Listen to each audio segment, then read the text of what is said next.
Now, the fourth and final C is the C of communication. Communicate. Communicate your research to those who should read it.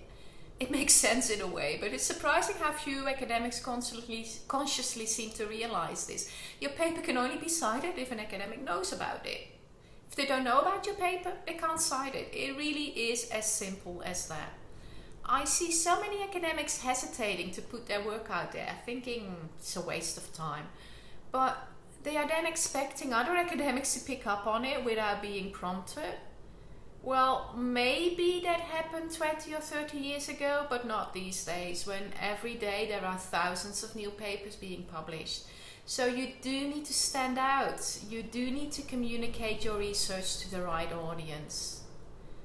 You can do that face to face, obviously, as we've always been doing at conferences before the pandemic struck, and will hopefully be able to do again. You can go out and talk to people and share your most recent research. And if you're shy, like I am, and in fact many academics are, just volunteer to take on a role at a conference. Be part of a committee, be a chair, be a discussant. It's much easier to talk if you have a specific role and you don't have to initiate conversation. But there are other ways to do this as well, and one that I'm talking a lot about in this presentation, and that's the use of social media. It's a really effective and easy way to communicate about your research, and in my view, social media could well have been made for academic introverts like me.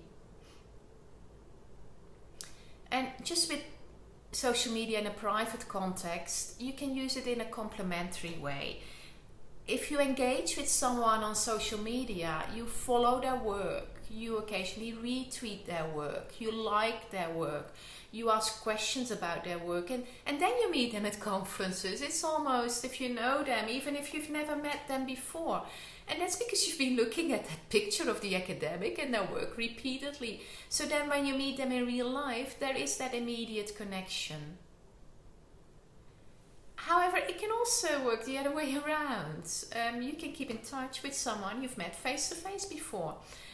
This happened to me at my last physical conference when I met an Australian colleague that I hadn't seen for the last 10 years. I had presented at his university, but I hadn't seen him since. And we saw each other at the conference and we started chatting, and it was like we're continuing a conversation that we had been having on the various social media.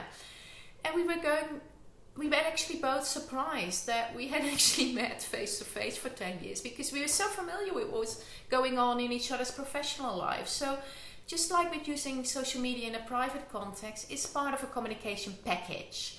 So we'll talk more about that in the later episodes of this presentation. Now, as I mentioned before, collaboration and care can also be facilitated through social media. Getting to know prospective collaborators can be done through non-invasive ways of communicating on social media. You can also look at their profiles to see whether they are the kind of people that share your academic values. Care can also be expressed in a multitude of ways on social media, with LinkedIn recommendations, sharing materials with people, congratulating people on their work, resharing their work, helping them out with questions if they ask. But communication is not just important for citation impact.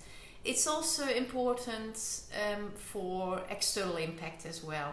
Again, you can do this both through face-to-face events and social media. But again, the best communication package is one that uses both face-to-face and online methods.